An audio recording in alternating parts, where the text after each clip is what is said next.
និតមិនប្រែចង់លេបដីយើងអរគុណកងទ័ពឈរជើងការពី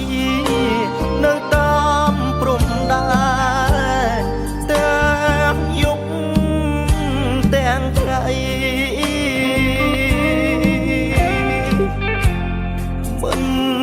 ដែលរញរីតស៊ូពុំពីយកជ័យចំណេះដើម្បីមាតុភូមិកងទ័ពជួមុខខ្ញុំអ្នកជួក្រោយខ្ញុំបដូរផ្ដាច់ហើយយើងរួបរួមគ្នាយើងត្រូវជួយគ្នាក្នុងគ្រាលំបាកខំមត់អត់ធ្មត់ដើម្បីជាតិយើងគោរពច្បាប់យើងស្ដាប់រដ្ឋាយើងថែសាសនាកា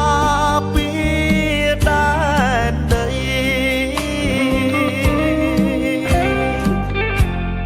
មានថ្នាក់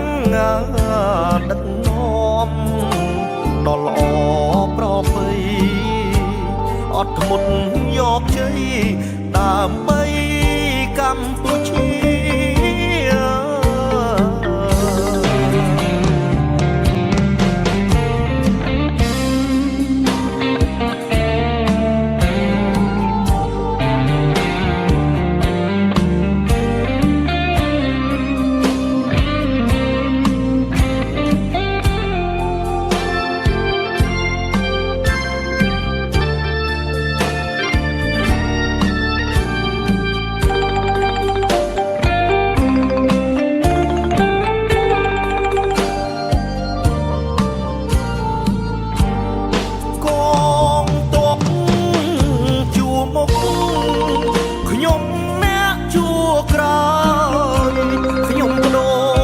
ហើយយើងរួបរួមគ្នា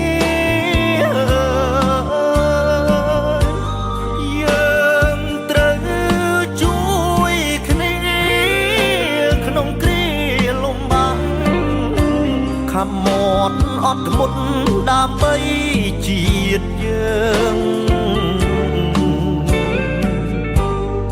គោរពច្បាប់យើងស្ដាប់រដ្ឋាយើងថែសាសនាការពារដែនដី